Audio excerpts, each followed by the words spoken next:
tuyo es El Salvador. Bueno, Bueno, muchas gracias. Y pues antes de todo quiero agradecer a Jaco por pues la organización de todo este evento y de hecho es mi primera visita a México, entonces yo estoy como muy feliz de estar pues aquí en este país y pues en este congreso también, ¿no? Bueno, entonces el tema de mi charla pues está un poquito lejos, ¿no? De tal vez como de otras, pero pues de otras charlas. Entonces, pues me gustaría como empezar de lejos, ¿no? Para explicar el contexto general, ¿no? Entonces, a mí me interesan los valores especiales de funciones z. Entonces, primero, pues voy a dar una pequeña introducción.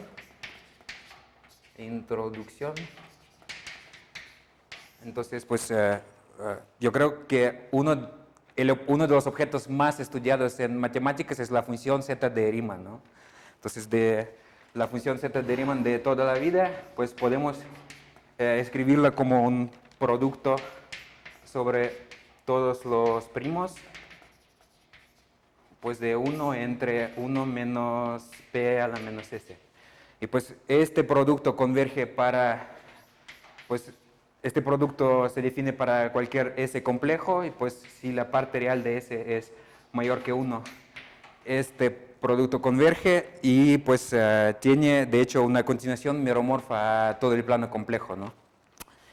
Entonces pues continuación meromorfa, ¿no?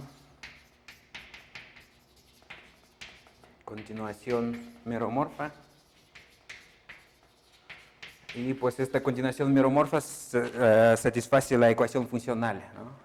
Pues la ecuación funcional es algo que relaciona los valores de zs con los valores de z1 menos s, ¿no? Bueno, entonces pues tal vez voy a escribir esta ecuación funcional. Entonces z de s es igual a, bueno, se ve algo complicado, 2 a la s pi a la s menos 1 por el seno de pi s entre 2 gamma 1 menos s por z 1 menos s, ¿no? Pero el significado de esta fórmula es que pues, el valor en s está relacionado con el valor en 1 menos s, ¿no? Entonces esta es la ecuación funcional. Y pues aquí en esta historia nos interesan los valores de z s para s un número entero. Entonces s igual a n, algún número entero, ¿no? Pues entonces de estos valores pues conocemos algo, pero pues son bastante misteriosos, ¿no? Pues lo que conocemos muy bien es un resultado pues de Euler, y Euler calculó los valores, bueno, digamos la mitad de los valores de estos, ¿no? Entonces z menos n es igual a menos bn más 1 entre n más 1 para todo n mayor o igual que 0. Pues aquí bn es el enésimo número de Bernoulli, ¿no? Pues en ciertos números racionales, entonces estos son números racionales, ¿no? Bueno, entonces, y luego tenemos la ecuación funcional, y pues si revisamos la ecuación funcional, pues esta fórmula de Euler nos va a dar una fórmula para los valores en los enteros pares, z2n para n mayor o igual que 1, ¿no? Entonces esto va a salir de la ecuación funcional, solo pues que la fórmula no se va a ver tan bonito como esto, ¿no? Por esto prefiero escribir la primera, ¿no? Pues todavía, entonces pues nos quedan los valores. Estos son los valores en los enteros positivos pares, y pues la pregunta natural es qué sucede en los impares, ¿no? Pues entonces, ¿qué sucede con z2n más 1, ¿no? Bueno, entonces pues la respuesta es que pues no se sabe, ¿no? Entonces la conjetura es que todos estos números son trascendentes y son algebraicamente independientes, ¿no? Pero pues uno está muy lejos de probarlo, y hay muchos avances sorprendentes, pero acerca de las demostraciones de que estos son números irracionales, ¿no? Pero supuestamente son trascendentes y pues aún peor, algebraicamente independientes entre sí, pero pues esto es pues uno de los problemas como muy importantes y abiertos, ¿no? Pero bueno, entonces, ¿qué voy a hacer yo, ¿no? En esta charla? Entonces, pues, la meta. Entonces, pues, construir una teoría de cohomología que, pues, de alguna manera codifique los valores de las funciones z,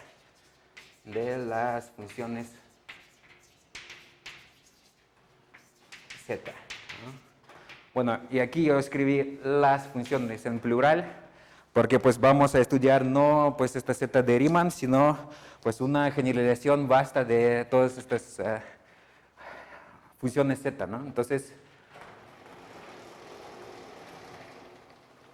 bueno, de hecho pues hay muchísimas diferentes funciones z, ¿no?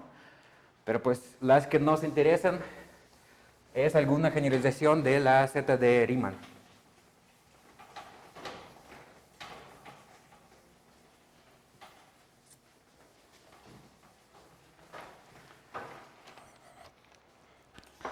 Entonces, nos interesan las funciones z de esquemas aritméticos.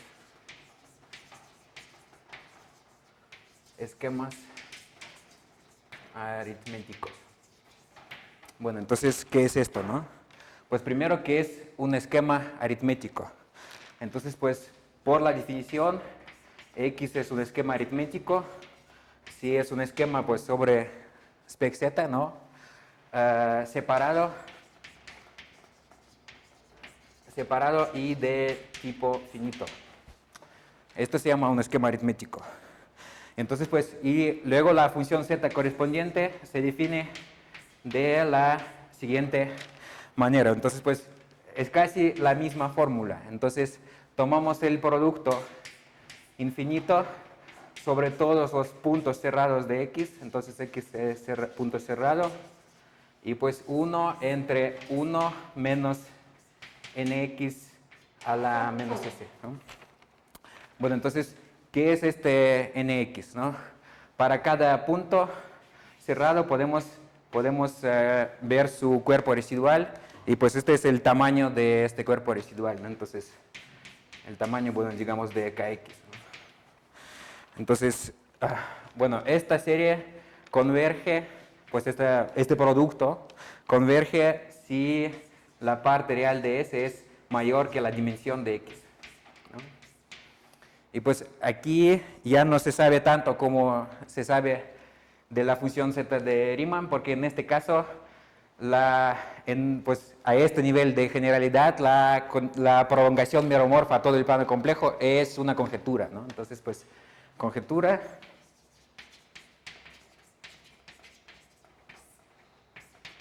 prolongación meromorfa.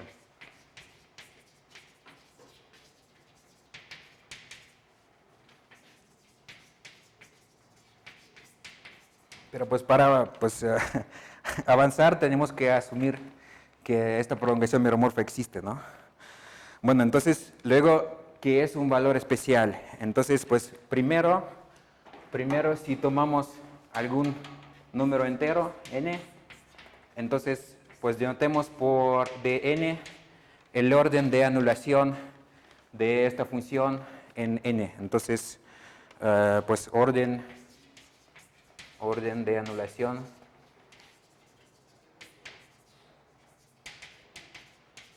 en S igual a n, ¿no? Pues, o sea, si hay un 0 ahí es el orden del 0, si es un polo, entonces va a salir como un número negativo aquí, ¿no? Entonces, pues si ya, pues, si este es el orden de anulación, entonces el valor especial, pues que se denota por zxn estrella, pues, bueno, este es, bueno, digamos, el término mayor de la serie de Taylor asociada a esta función, ¿no? Entonces, bueno, el límite para S que tiende a n, ¿no? De S menos n a la menos de n por zxs, ¿no? Pues entonces, o sea, como que si hay un polo o un cero, entonces no vamos a investigar entonces cuál es el coeficiente de la serie que está ahí, ¿no? Entonces estos son los valores especiales, ¿no? Bueno, entonces esta es la definición general y pues no estaría mal ver algunos ejemplos, ¿no? Entonces,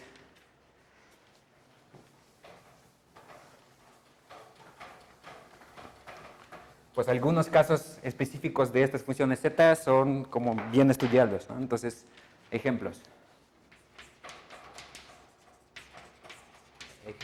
Pues primero, pues si x es spec z, entonces pues recuperamos la z de Riemann, ¿no? Entonces zx pues es la z, ¿no? Bueno, luego pues ya en el siglo XIX fue estudiada una generalización de la z de Riemann que es la z de Dedekind, ¿no? Entonces, ¿qué es esto? Entonces tomamos f sobre q, una extensión finita. Y pues luego OF sería pues el anillo de enteros correspondiente,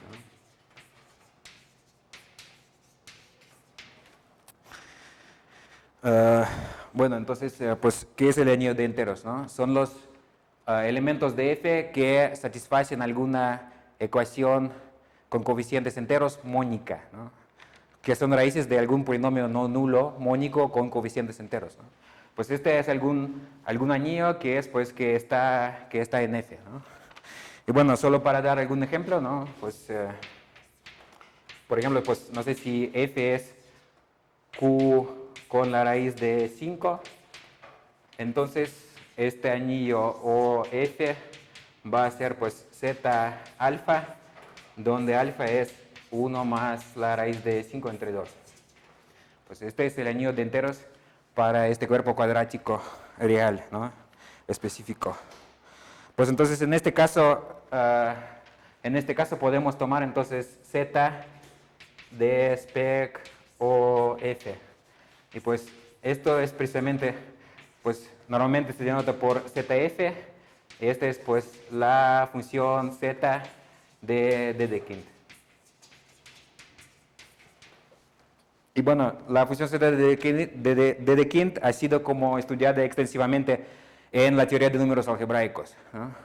Para esta función también conocemos la prolongación meromorfa, la ecuación funcional, y pues conocemos varias cosas, pero pues las cosas más importantes tampoco conocemos, ¿no? Para esta generalización, ¿no? Entonces esta es la z de Dedekind.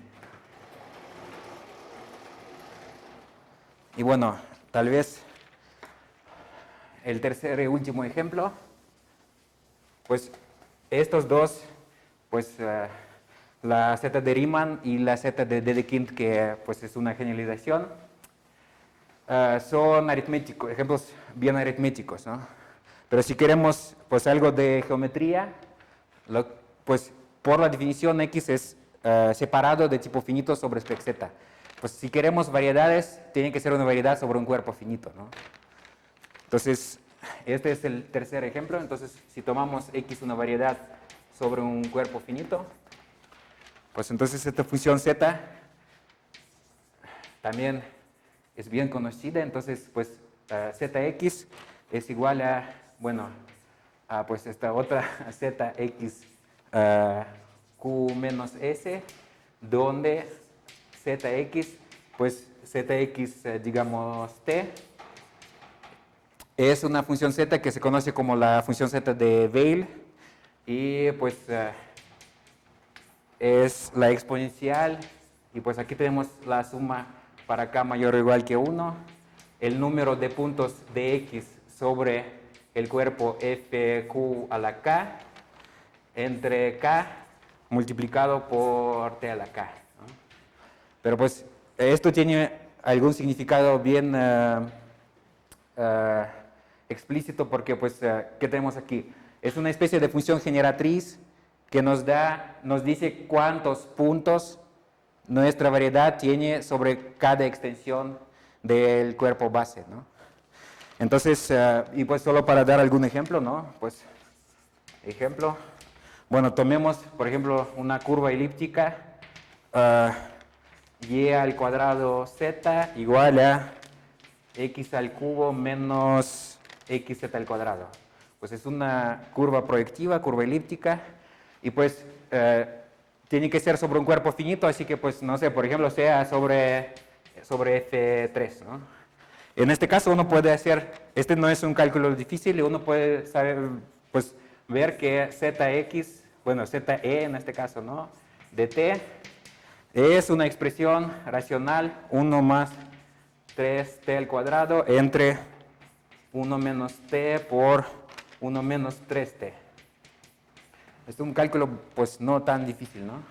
Y pues aquí ahora si podemos sustituir ahora q a la menos s en esta expresión y podemos notar que z s es igual a ze 1 menos s, ¿no? Así que pues esta es una especie de ecuación funcional, ¿no? Bueno, este es un ejemplo bien sencillo, pues de un fenómeno general. Entonces, pues sobre estas funciones z se sabe muchísimo, y pues de hecho estas funciones z eran como el santo grial de la geometría algebraica grothendiekiana, ¿no? Entonces todo empezó por las conjeturas de Weil, conjeturas de Weil. Y pues, ¿qué dicen estas conjeturas, no? Pues primero, no es una coincidencia que sale una expresión racional, porque esta zx, zxt es racional, ¿no?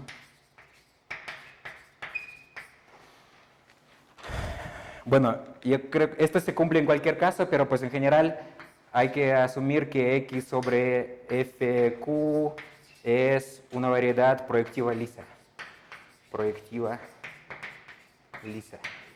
Pero pues esta es una función racional. Luego existe una descripción de ceros y polos, descripción de ceros y polos.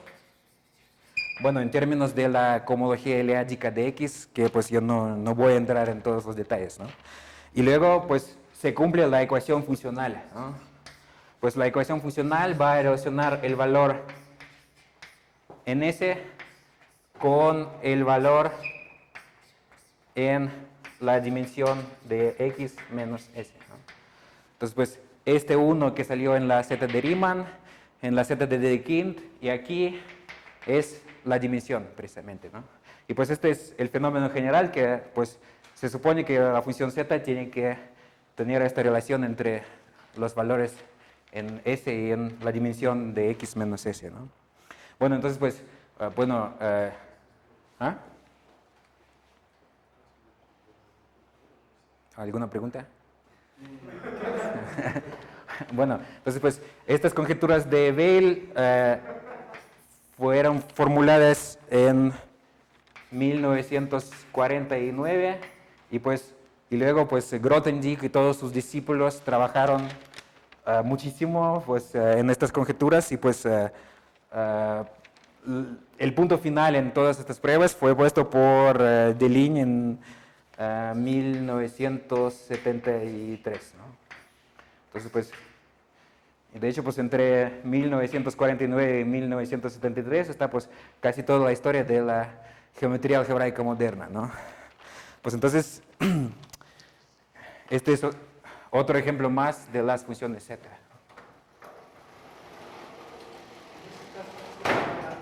¿Ah? ¿Los números pares? Lo que hizo, sí, lo de los enteros. O sea, ¿hay alguna interpretación como para los valores en los enteros pares de esta función? En los enteros pares. O sea, No. O sea, como que para la Z de Riemann sale este cálculo de Euler, es como, no sé, tuvimos muchísima suerte con esto, ¿no? En general, es interpretar los valores en puntos enteros es algo bien difícil, y ahora voy a tratar de explicar durante toda mi charla, pues, qué la gente trata de hacer para interpretar estos valores, ¿no? No es como, no es un asunto fácil, ¿no?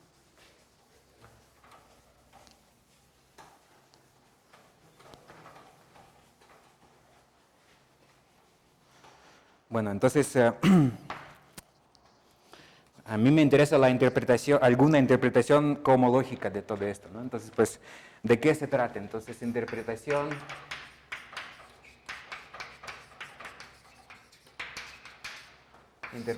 cosmológica de los valores especiales. Entonces, pues, bueno, la primera interpretación cosmológica, digamos que surgió en el siglo XIX y pues es la fórmula de clases de Dirichlet. Fórmula de clases, que es una fórmula para la función z de Dedekind, entonces pues, y para el valor especial en 0. Entonces pues, resulta que el valor especial de la z de Dedekind en 0 es igual a menos, bueno, algún número que se llama el número de clases dividido por mu f multiplicado por rf, ¿no? Entonces, pues, ¿qué es todo esto, no? Entonces, pues, este CLF es el grupo de clases de f, pero pues, ¿por qué digo que es una interpretación cosmológica? Porque en realidad, pues, este es el grupo de Picard de spec o f. Entonces, pues, digamos que este es H1 X o X, donde X es spec o f, ¿no? Entonces, pues luego pues, ¿qué es mu f? Bueno, mu, ¿ah?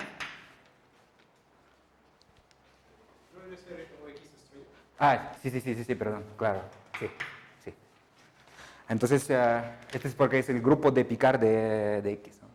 Entonces, luego mu f son la parte de torsión del grupo de unidades de este anillo OF. Entonces, tomamos el grupo de unidades y luego tomamos la parte de torsión. Este es mu F, ¿no? Pues entonces, este grupo es siempre finito para spec OF, ¿no? Entonces, pues, tenemos esta fórmula, ¿no? Entonces, pues, estas dos cosas son, pues, en algún sentido son invariantes cosmológicos. Pero luego nos queda como algún número misterioso RF. Pues RF es algo que se llama el regulador. RF, pues, es algún número real, que este es el regulador. Pero pues es fácil explicar qué es esto. Pues el anillo de los enteros de F es siempre un grupo abeliano finitamente generado. Y su parte libre de alguna manera se encaja en algún espacio Rn. Y pues digamos el volumen, ¿no?, de este retículo que corresponde a esta parte libre, pues es precisamente el regulador, ¿no? Digamos, pues es alguna integral este regulador, ¿no? Porque es pues cierto volumen, ¿no? Bueno, entonces tenemos esta fórmula de clases de Dirichlet, pero pues de hecho esta fórmula fue conocida a Gauss, yo creo. O sea, es algo muy, muy antiguo, ¿no? Bueno, entonces, no, pues y solo para dar algún ejemplo, ¿no? Pues ya que empecé por f igual a q con la raíz de 5, ¿no? Bueno, este ejemplo no es muy interesante porque este grupo de clases va a ser trivial en este caso. Luego este mu son más o menos 1, pero pues el regulador en este caso no es trivial. Entonces, RF es el logaritmo de alfa, donde alfa era el mismo número 1 más la raíz de 5 entre 2, ¿no? Pues entonces, ¿qué nos va a decir la fórmula de clases? Que el valor de la función z, en este caso, en 0, el valor especial es menos el logaritmo de alfa entre 2, ¿no? Entonces, bueno, entonces tenemos esto, ¿no? Bueno, pues por cierto, como que la ciencia no se paró en estos resultados del siglo XIX y en el siglo pasado hubo como una explosión de varios resultados, varias fórmulas para diferentes valores especiales de diferentes funciones z, ¿no? Pero pues yo no tengo tiempo para pues dar como explicar toda la historia, ¿no? Entonces yo voy a hablar de un programa relativamente reciente propuesto por Steven Lichtenbaum que se llama cohomología Weyl-Letal, ¿no? Entonces ya pues pasando de los tiempos de Gauss a los años 2000.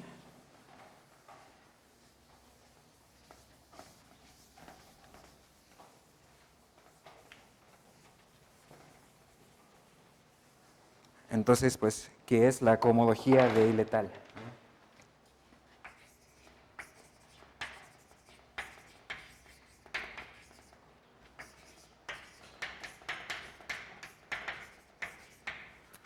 Bueno, pues este es Steven Lichtenbaum.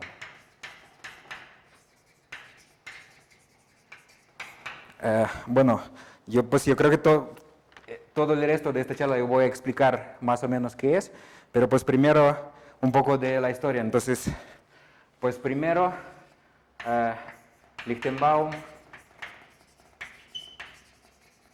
en 2005 pues propuso este programa y pues él analizó el caso de las variedades sobre cuerpos finitos, porque pues esta situación es como más geométrica y tiene sentido empezar por esto, ¿no? Luego, pues Lichtenbaum en 2009 construyó esta cohomología Weyl-Letal para pues el caso aritmético, para el spec de OF, y pues le interesaba el valor en cero, ¿no? O sea, este es algo como la forma de clases de Dirichlet, ¿no? Bueno, entonces luego en 2014 Baptiste Morin, en 2014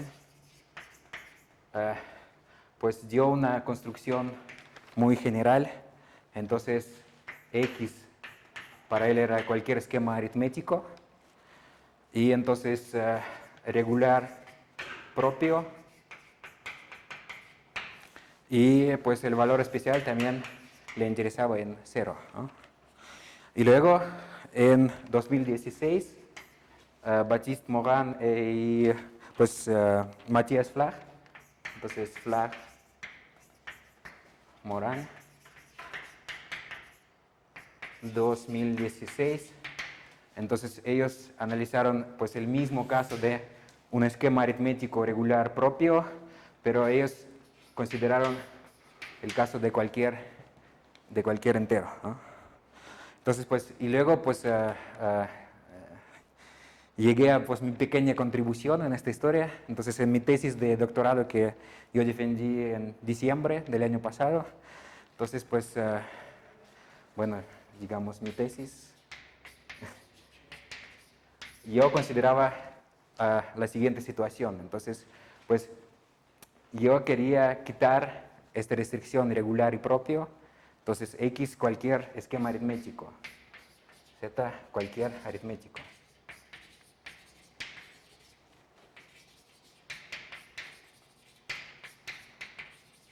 Que de hecho es muy difícil, ¿no? Es muy difícil hacerlo y yo no lo hice. Yo consideré el caso de n estrictamente negativo. Pues entonces resulta que cuando X quitamos todas las restricciones sobre X, aparte de que este es separado de tipo finito, todo se vuelve como demasiado general y difícil, pero si nos interesan los valores en enteros negativos, ciertos aspectos de esta teoría se vuelven más sencillos, ¿no? Y de hecho cuando yo aquí estaba como escribiendo pues estos casos de n igual a 0, el caso de n igual a 0 es bien difícil, o sea, se ve muy particular, pero es difícil. Y ahí salen como algunas dificultades que no salen para n estrictamente negativo, ¿no? Entonces, pues esto es lo que voy a explicar, ¿no? Y pues solo para, pues, tal vez, solo para explicar, pues, a qué sirve esta, pues, por qué puede ser interesante quitar estas restricciones irregular propio, ¿no? Bueno, algún ejemplo de algo que, pues, un ejemplo bien sencillo, pero pues a la vez importante, ¿no? Entonces, todo o f es regular, ¿no? Regular siempre, ¿no? Pero podemos, por ejemplo, ahí teníamos z1 más la raíz de 5 entre 2, ¿no? Este es regular porque es el anillo de enteros de este cuerpo Q con la raíz de 5, ¿no? Y ahora lo que podemos hacer, podemos tomar aquí un anillo más pequeño, z con la raíz de 5. Este es un anillo más pequeño y este es ya no es regular, no regular. Y pues, sin embargo, pues esto es algo que se llama un orden no maximal en un anillo de enteros. Y pues para estos anillos, pues también sería interesante interpretar los valores de la función z de manera cohomológica, ¿no? En general, o sea, no es difícil ver qué pasa con la función z, que va a faltar si pedimos, si tomamos solo este subanillo, pero de manera cohomológica, pues estos formalismos no va a funcionar porque aquí se trata de algo regular y propio, ¿no? Pues esto ya no es irregular, ¿no? Solo pues para... ¿ah? Si en lugar de ser tan ambicioso como cualquier esquema aritmético, hubieras dicho, bueno, voy a pedir regularidad fuera de un número, por ejemplo, que fuera regular sobre Zn, Ajá. O pues es el caso aquí que es pues fuera de... Si, pues el único problema aquí es el primo 2 para... ¿no? Si haces eso, ¿es un poco más fácil el caso cero o sigue siendo igual de difícil? Pues no sé, pero pues más adelante vamos a llegar a pues a algún punto. Yo creo que más adelante va a estar claro qué podemos hacer con estas cosas, ¿no? Y yo creo que pues usted va a ver la respuesta, pero pues al final de esta charla, ¿no? Bueno, entonces yo voy a construir esta cohomología de letal para el caso de n negativo, ¿no? Pero pues antes de construirla, yo voy a ocupar muchísimo la cohomología motívica. Entonces, hoy en otra charla ya surgió la teoría K y bueno, yo pues trataré de, sin dar las definiciones técnicas, explicar pues qué es la cohomología motívica. Pues también porque a mí me va a servir alguna versión de la cohomología motívica que tal vez como no es tan conocida, entonces pues rápidamente voy a explicar esto, ¿no?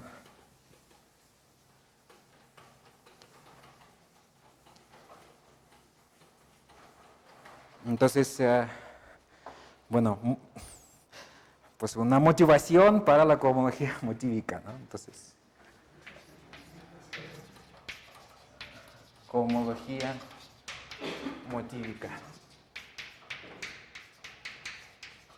Bueno, pues yo creo que en este evento hay como muchos topólogos y yo voy a explicar más bien como desde el punto de vista topológico, ¿no? Pues entonces, ¿qué es esto, no? Bueno, aquí, digamos, está la geometría, ¿no? Pues topología, ¿no? Topología. Y aquí estará geometría algebraica, ¿no?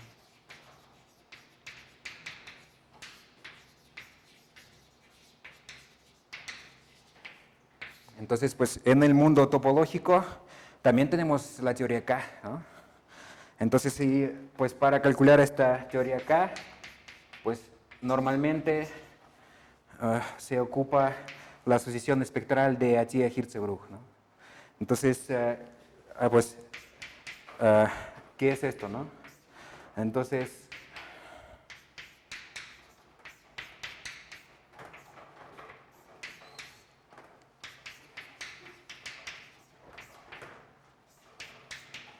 pues aquí X, bueno, digamos este es un complejo celular, ¿no?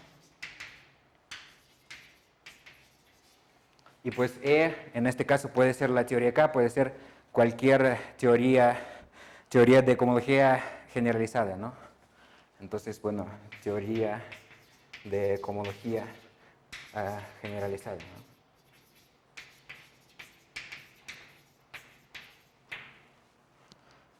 Pues la que no necesariamente cumple el axioma de dimisión, ¿no? Como la teoría K. Entonces, pues, y aquí este H es pues, la cohomología singular de toda la vida, ¿no? Entonces, esto se llama Atiyah-Hirzebruch.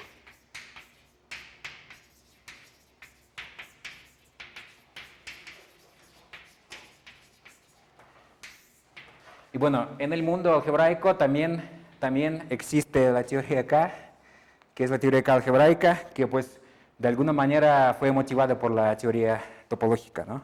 Entonces aquí tenemos la asociación espectral de Bloch-Lichtenbaum.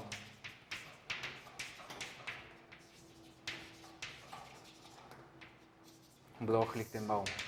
Y pues, ¿qué es esto? Entonces, bueno, es algo que se ve bien parecido, ¿no? Entonces, bueno, salvo alguna numeración, ¿no?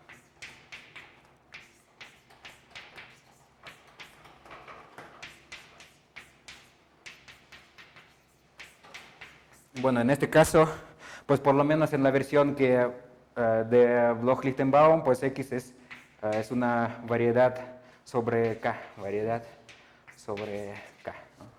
Pues entonces aquí, esta es la teoría K algebraica. Y pues, entonces, ¿qué es esto? Esta es precisamente la cohomología motívica. Entonces, uno puede pensar que en este sentido es como la teoría, la cohomología motívica se relaciona con la teoría K algebraica casi de la misma manera que la cohomología singular con la teoría K topológica, ¿no?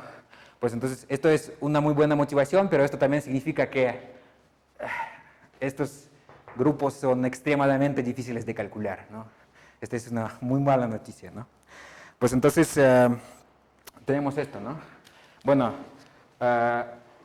entonces estos son algunos grupos con indexados doblemente por, pues aquí tenemos un índice de H y aquí algún número aquí, ¿no? Pues en general, esto no es solamente pues, una parte de esta notación, sino pues estos Z son, de hecho, son complejos de haces, ¿no? Bueno, gavillas, ya que estamos en México, ¿no? Entonces, pues ZN son complejos de haces. Bueno, en este caso, esto se considera respecto a la topología de Zariski, pero pues también respecto a la topología etal de X. Entonces, pues hay muchas construcciones distintas, pero yo voy a usar la construcción de Bloch, y esto se llama los complejos de ciclos de Bloch. Entonces, pues complejos de ciclos de Bloch. Bueno, entonces, pues, ¿para qué estoy revisando todo esto, no? Porque, pues, yo quería explicar otra versión de esta cohomología motívica que a mí me va a servir, ¿no? Entonces, pues, porque esto es como ya, pues, tal vez bastante conocido, ¿no? Entonces, a mí me sirve otra versión, pero la otra versión también puede ser explicada, pues, también tiene, pues, alguna analogía con la topología, ¿no? Entonces, bueno, en cualquier caso, o topológico o algebraico, lo que podemos hacer, podemos tomar X, que puede ser un esquema, un espacio topológico, luego tomar un, bueno, o subesquema abierto o subespacio abierto, ¿no? Y tomamos Z, que es, pues, el complemento de U cerrado, ¿no?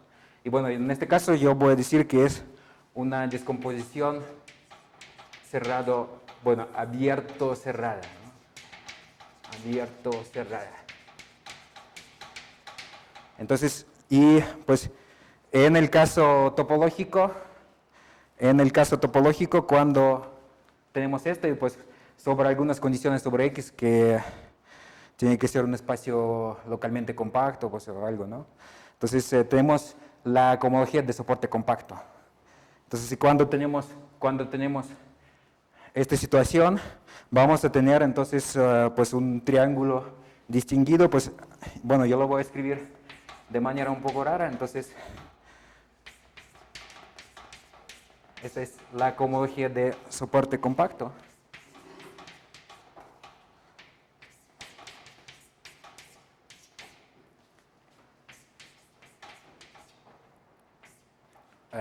UZ. Entonces, y luego existe la cohomología de Borel-Mur, que por la definición es dual a esta. Entonces, la de Borel-Mur nos va a dar triángulo parecido, otro triángulo, con las flechas que van en la dirección opuesta porque es dual. Entonces,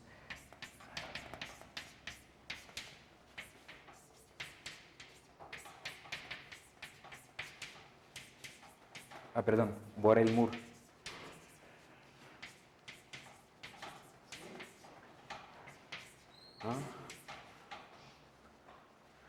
O sea, los que están acostumbrados a la cohomología de soporte compacto, pues aquí todo va al revés, ¿no?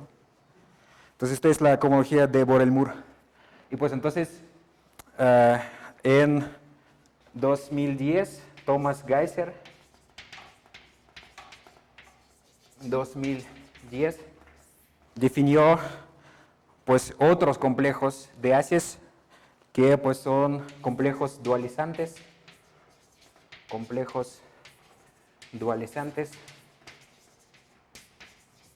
que pues se denotan por ZCN. Son también complejos de haces sobre la topología tal, pero pues, y de hecho estos complejos dualizantes se comportan exactamente como la cohomología de Borel-Mur. Entonces, en este caso, vamos a tener, cuando tenemos una descomposición abierta o cerrada, vamos a tener que R gamma Z etal, ZC a la N, R gamma X etal, ZCN, R gamma U etal, ZCN. Pero pues entonces, de hecho, la construcción de estos complejos es ad hoc, es bien parecida a la definición de los complejos de Bloch. Pero pues, ¿cuál es el logro de Geiser? No, pues Geiser dio una construcción explícita, luego probó varias propiedades como esta, y pues él logró identificar estos complejos como de hecho complejos dualizantes, pero en algunos casos, en algunos contextos aritméticos. Entonces hay algunos teoremas de dualidad en aritmética, y pues Geiser generalizó estos teoremas de dualidad aritméticos y pues precisamente utilizando estos complejos, ¿no? Entonces, y son estos complejos que vamos a usar en todas las construcciones, ¿no? Bueno, pero pues esta es pues cierta versión de la cohomología motívica. Y yo mencioné que nadie sabe mucho de la cohomología motívica, pues nadie sabe calcularla, ¿no? En general, ¿no? Pues entonces, en general no se sabe ni siquiera si estos grupos van a ser finitamente generados o no, ¿no? Pero pues para seguir adelante tenemos que asumirlo, ¿no? Entonces vamos a asumir una conjetura que dice que todos los grupos son finitamente generados. Entonces, pues conjetura, bueno, digamos LXN. Bueno, aquí siempre X es un esquema aritmético, N es negativo, estrictamente negativo, entonces H y X etal ZCN es un grupo finitamente generado para todo I, ¿no? Pues es una conjetura, bueno, que se conoce en algunos casos bien particulares, y pues mucha gente que cree en esta conjetura, pero pues por el momento está como fuera de alcance. Esto es algo muy, muy difícil, ¿no? Pero pues lo vamos a asumir, ¿no? Entonces pues, y ahora pues ocupando esta conjetura, yo voy a dar una construcción de esta cohomología de iletal. O más bien pues tal vez yo voy a explicar qué tenemos, ¿no?, al final de esta construcción y a qué sirve, ¿no? Entonces pues construcción.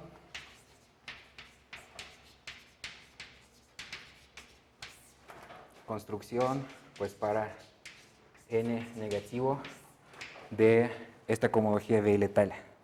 Entonces pues como siempre, pues si X es aritmético, pues pero cualquier esquema aritmético, si n es negativo y si tenemos la conjetura LXN, entonces tenemos complejos de grupos abelianos finitamente generados, bueno, de hecho complejos acotados de grupos abelianos finitamente generados, pues que se denota por R gamma WC X Z N. Pues W quiere decir V letal y C de soporte compacto en algún sentido, ¿no?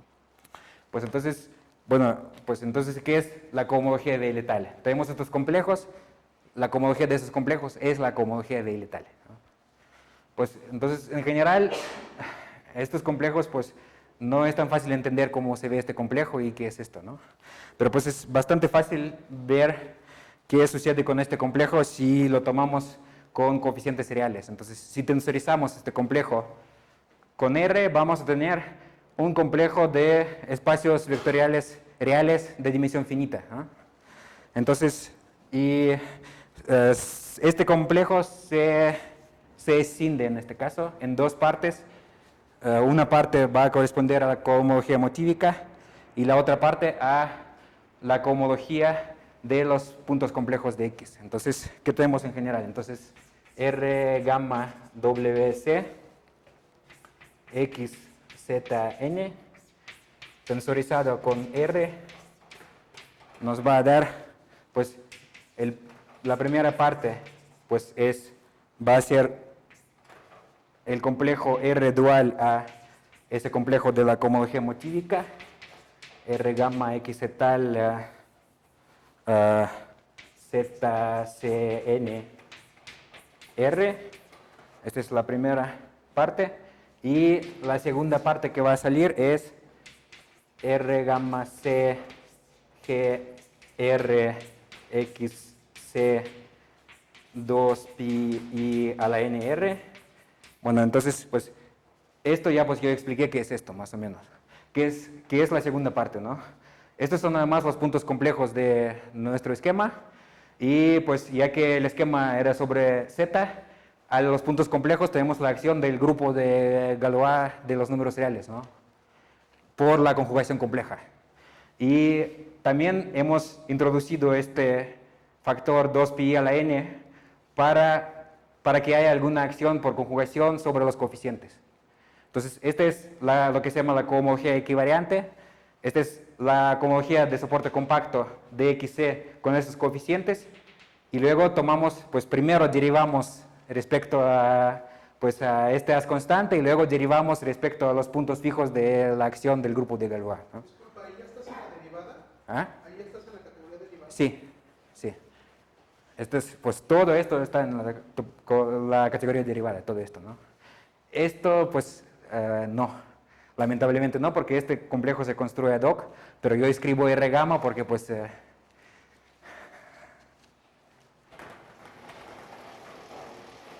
bueno, entonces tenemos todo esto, ¿no? Bueno, entonces, recordemos la fórmula de Dirichlet, donde pues estaban órdenes de pues algunos grupos finitos. Pues yo dije que son como invariantes cohomológicos, pero también estaba un múltiplo real que es el regulador, ¿no? Pues entonces, para llegar a los valores especiales, pues no es suficiente solamente como definir algunos complejos, necesitamos siempre algún regulador, ¿no? Entonces, pues hay muchas construcciones de reguladores y pues yo uso una construcción bastante reciente de, pues, bueno, de Kerr, Lewis y Müller-Stagg, 2006, pero pues luego, ¿qué es el regulador, no? Entonces, el regulador es algún morfismo de complejos que va desde la cohomología motívica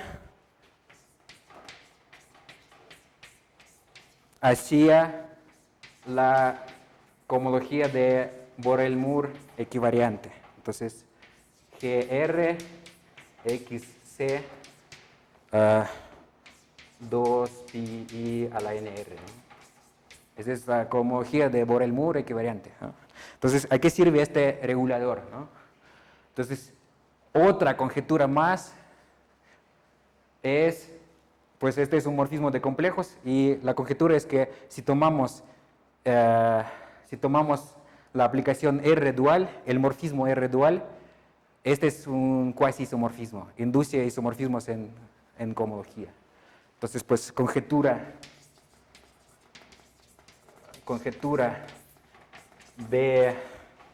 BXN,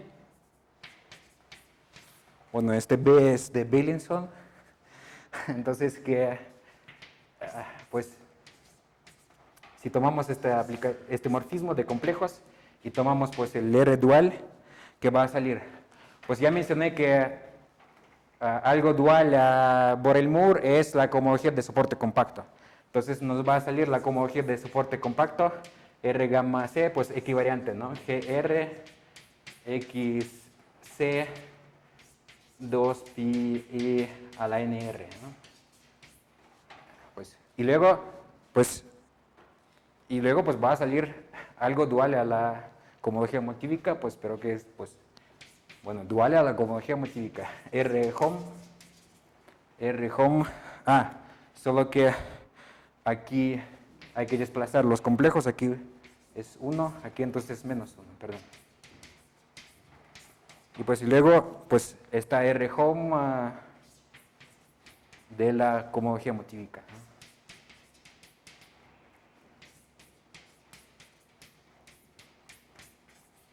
A R, ¿no? Entonces, pues la conjetura es que este es un cuasi isomorfismo. Bueno, otra conjetura más que se conoce solo pues, en casos bien especiales, ¿no? Bueno, entonces, ¿a qué sirve todo esto, no? Entonces, pues, yo mencioné que este complejo biletal se escinde cuando lo tensorizamos con R, ¿no? Entonces la escisión de nuestro complejo tensorizado con R más esta conjetura sobre el regulador, usando esto podemos, pues no es difícil construir un complejo acíclico que consiste en todos los grupos de cohomología de estos, tensorizados con R. Entonces, vamos a obtener un complejo acíclico. Entonces, vamos a tener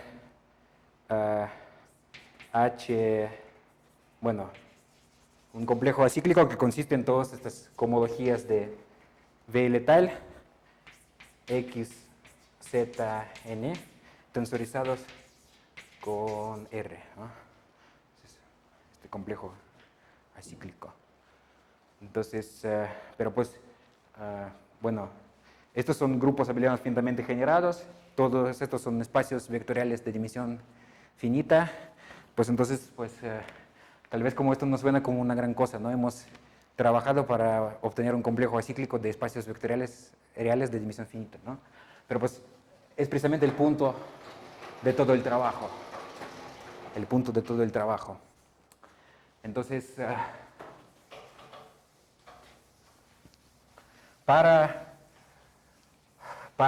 pues, complejos, para buenos complejos, en particular de pues, complejos acotados de grupos abelianos finitamente generados, existe la noción de determinante. Entonces, hay un artículo de Knudsen y Mumford donde ellos definen que es el determinante de un complejo, ¿no?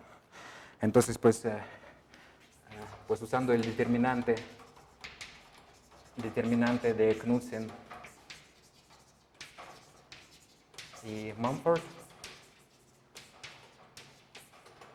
bueno, 1976, pues nos va a dar lo siguiente.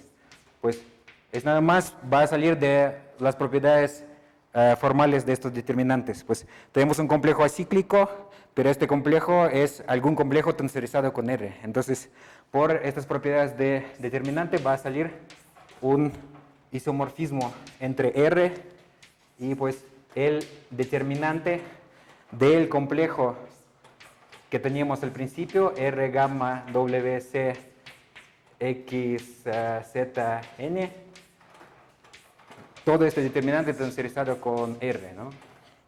Entonces, pues, ¿qué es este determinante? Pues el determinante de un complejo es, este es un Z módulo libre de rango 1, ¿no? Y toda esta aplicación, ¿qué hace? Este es, de alguna manera, encaja Z en R, ¿no? Pero pues, ¿cuál es el punto, no? Que este encajamiento es canónico. Es canónico, porque pues estos determinantes tienen muchas propiedades, pues en algún sentido son funtoriales, todos los morfismos, esos morfismos que inducen son canónicos, entonces hemos logrado, pues este nada más es isomorfo a Z, entonces hemos logrado encajar los números enteros en R, ¿no? Hasta el momento, usando este lambda, ¿no? Y pues ahora yo voy a formular precisamente la conjetura principal. La conjetura principal.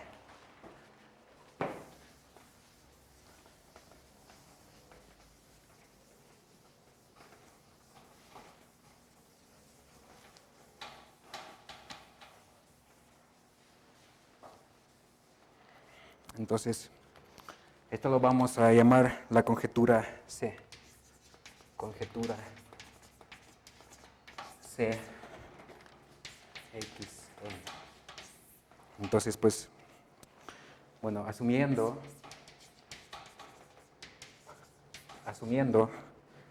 la conjetura sobre la generación finita de la cohomología motívica, asumiendo la conjetura del regulador, asumiendo la prolongación meromorfa,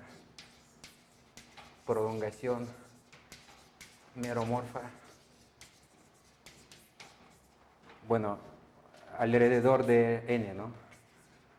Alrededor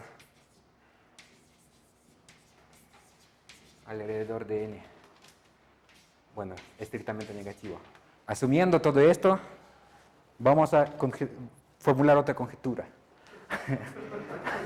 Entonces, pues primero que esta aplicación lambda nos va a dar precisamente el valor especial en n. Aquí este n desde el principio era el punto entero donde queríamos ver el valor de la función z. Entonces, la fórmula que va a salir es esta. Entonces, que lambda de zx estrella n menos 1 por z es precisamente el determinante.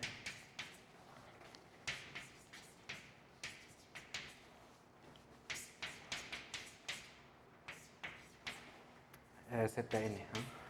Pero pues esto lo define, entonces hemos identificado este retículo con el otro, pero pues esto nos da este número salvo el signo, pero pues no es un gran problema, ¿no?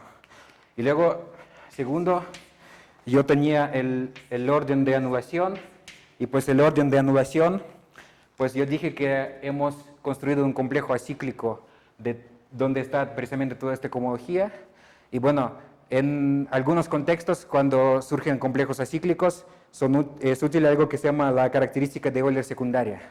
Entonces, ¿qué es esto? Entonces, el orden de anulación va a ser igual a, pues, la siguiente suma. Entonces, menos 1 a la i, multiplicado por i, multiplicado por el rango de este grupo de cohomología de letal, ¿no?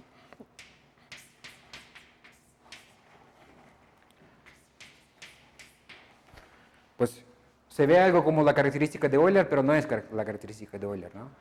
Si fuera la característica de Euler, pues no sería interesante porque este complejo es acíclico. Pero pues sí es interesante porque, pues, porque no es la característica de Euler, ¿no? Entonces, esta es la conjetura, ¿no? ¿Mm? Bueno, no sé qué... Algo es... Sí. Pero pues de hecho, esto surge pues, en esta ciencia de valores especiales, pero luego yo descubrí, hay algunos artículos donde la gente que estudia topología en algunos contextos, cuando surge un complejo acíclico, sirve esta característica de Euler rara, ¿no? Por ejemplo, esta característica de Euler no es aditiva para los triángulos, o sea, esto no tiene las propiedades que uno espera, pero sirve, resulta que sirve, ¿no? Bueno, entonces, pues, bueno, esta es la conjetura, ¿no? Entonces, usando varias conjeturas no conocidas, hemos formulado otra conjetura, ¿no? Entonces, pues esto se ve como bien deprimente, ¿no? Entonces, no sé si tal vez yo podría como en 5 minutos explicar qué aplicaciones todo esto puede tener, ¿no? Pues para contestar a su pregunta de alguna manera también, ¿no?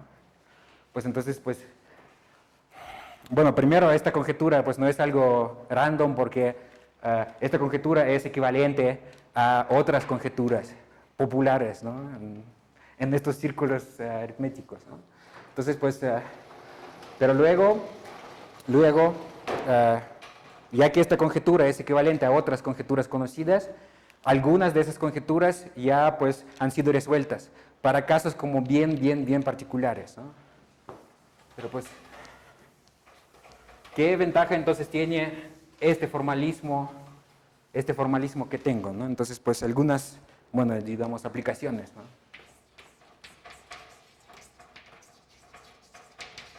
Aplicaciones. Pues tenemos las siguientes dos propiedades que va a cumplir nuestra conjetura. Entonces, pues, primero, pues lo que dije, si tenemos una composición abierto-cerrada, entonces, pues, U es un subesquema abierto, Z, pues, es cerrado, ¿no? Pues, es de la definición de la función Z, está claro que la función Z de X es el producto de la Z de U y de la Z de Z, ¿no? Entonces, ZX S es igual a ZX ZUS multiplicado por ZZS, ¿no? Esto está claro de la definición, ¿no? Pero esto quiere decir que las conjeturas tienen que ser compatibles con estas cosas, ¿no? Y hay muchas conjeturas que no lo son, pero pues en nuestra formulación resulta que la conjetura CXN es equivalente a la conjetura CUN más la conjetura CZN. Esa es la primera propiedad. Y pues la segunda propiedad, pues esta tal vez como no es tan útil como la primera, pero pues lo que podemos hacer, si tenemos un esquema, podemos tomar el espacio afín relativo sobre X, ¿no? Entonces, y podemos ver la función Z de AX a la R, digamos, ¿no? Entonces, pues, esto no es difícil ver que la función Z del espacio afín sobre X es lo mismo que la función Z de X en S menos R, ¿no? Pero pues esto también sugiere que las conjeturas tienen que ser compatibles con esta operación de tomar el espacio afín relativo. Y pues resulta que sí es cierto.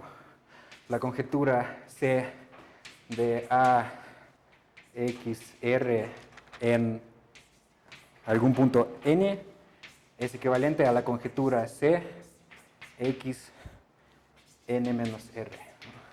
Pues entonces, ¿cómo se puede ocupar todo esto? Entonces, esta conjetura sí es conocida para algunos casos bien particulares, como no sé, pues para algunos como anillos de números, pues para estos anillos de enteros de un cuerpo abeliano, para pues algunos casos bien especiales como ciertas como curvas, ciertas variedades bien específicas proyectivas sobre cuerpos finitos, o sea, algo bien especial. Pero luego, ocupando este resultado, ¿qué podemos hacer? Podemos tomar las descomposiciones. Entonces, si teníamos, por ejemplo, algún resultado, si tenemos algo como singular, el formalismo que había antes, pues trabajaba solamente con algo como regular propio, ¿no? En este caso, podemos pues dividir lo que tenemos en dos partes y luego, pues, si podemos obtener esta conjetura para esto, pues entonces la tenemos para X.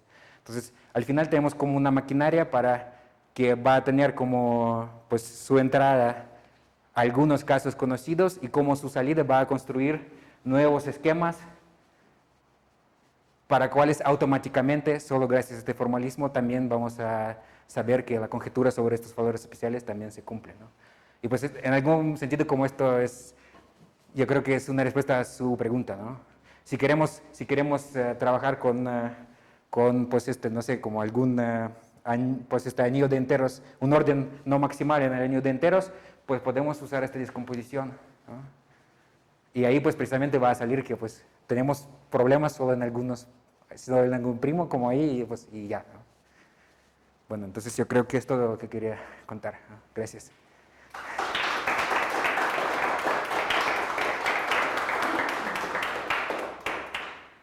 ¿Preguntas? No sé si conoces ¿no? la construcción de Anamura, la geoquímica de esquemas singulares. Es algo como los grupos de hechos superiores de Bloch, pero para el caso singular, y es más flexible. Pero la construcción ¿es la construcción de qué precisamente? ¿No? ¿La construcción de qué cosa? Anamura construye grupos de hechos superiores, Ah, de grupos de hechos superiores. pero es equivalente a la comunidad. No, pues, los grupos de hechos superiores, como yo cuando mencioné estos complejos de ciclos de Bloch, ahí están esos grupos de hechos superiores, ¿no?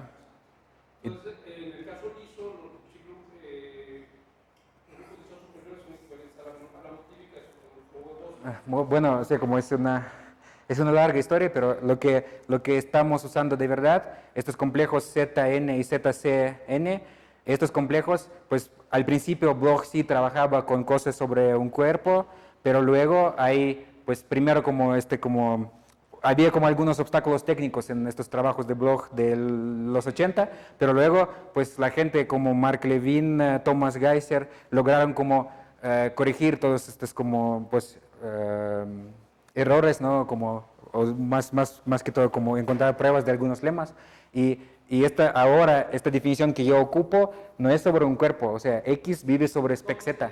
Entonces, Lo que te iba a decir es que Anamura generalizó eso.